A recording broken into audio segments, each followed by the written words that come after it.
Hi,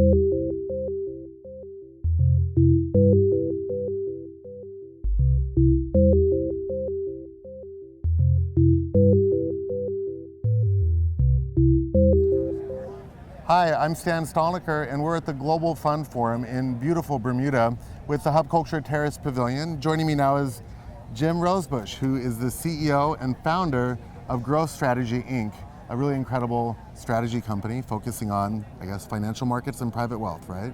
Yes, exactly. Tell us about what you do. Right.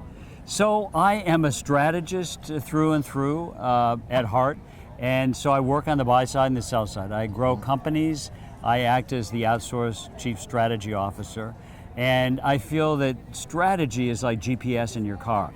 It maps out the way, it tells you how to get there, and it delivers you to the destination. Without strategy, I think you're really sunk. So I love that. And then on the other side, I work with wealthy families and family offices to help them develop their strategy. Right, so if you're a fund manager and you're trying to build a strategy for growing your asset base, or you're a private office that's looking to not only preserve wealth, but hopefully have, say, more to give away, how do you manage like the flow of that strategy? What are the key things that you look for when you go in to talk to a new client?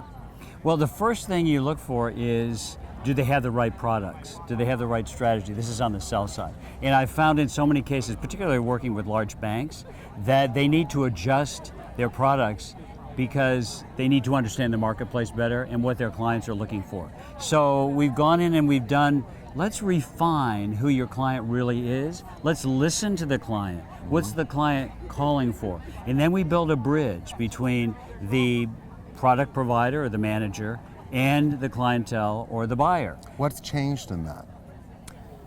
Over the last few years, like what's changed in terms of what those products are and what people are looking for? Well, you know, especially since 2008, which I call the Great Reset, there's been a tremendous amount of disruption and competition in a different kind of way.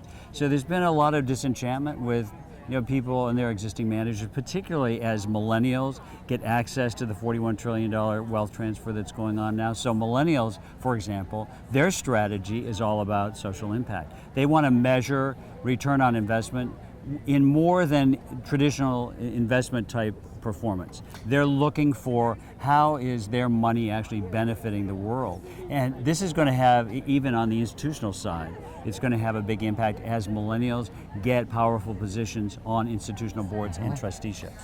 So that's really interesting. I know that you've recently launched a fund and it's focused a little bit on social impact, and can you tell us a little bit about that and how that's working? Yes, it's called Intersection, and the idea behind this is that Intersection Fund. So the idea behind this was, and what I saw is people have an opportunity to invest, set up their own philanthropic foundation, do program-related investing, but they can only do it either through a donor-advised fund or setting up their own foundation. Yep. Now, this isn't particularly suited to some family offices and millennials in particular that might not know what their cash requirements are going to be down the road. So if you take a 20 or 30 age, someone who has a lot of money to invest and potentially to give philanthropically, they invest in the Intersection Fund, and 25% of the upside of the investor and 25% of the manager's fees go together in a side-by-side philanthropic pool that does program-related investing. So you're getting philanthropy and fund. You're getting in one. philanthropic and fund. So you continue to own your funds.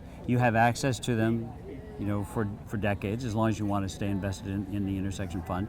And you are involved with other like-minded people and investors and members of the LLC in philanthropy. And so an example would be if, on the investment side, we find a company to invest in that is focused on clean drinking water or something in the medical area, we may want to use the philanthropic side-by-side to also make a program-related investment. Are there tax benefits for that kind of a structure? This isn't really a tax strategy. Right. No. So, but are there benefits at all? Because obviously if you're running philanthropies, there are tax benefits associated with that. And if you're growing a fund that has philanthropic links, I know in the UK, there are a number of tax benefits if you're actually looking at social impact investments versus traditional. Does that not exist in the US? It's unique in the UK. Yeah. And in Canada, I've given a number of talks up there where people have talked to me about this as well. And I think that's a great strategy. Here it's a pure investment play in the US. So it really has to stand on its own. It does. Right. Yeah. Which is potentially its own form of sustainability, Sure, right? sure, exactly. Okay, great. Let's, I guess, wrap it up there. But is there anything Great. else that you see kind of happening as a trend in the hedge fund world? We're here. We have all these hedge fund managers here.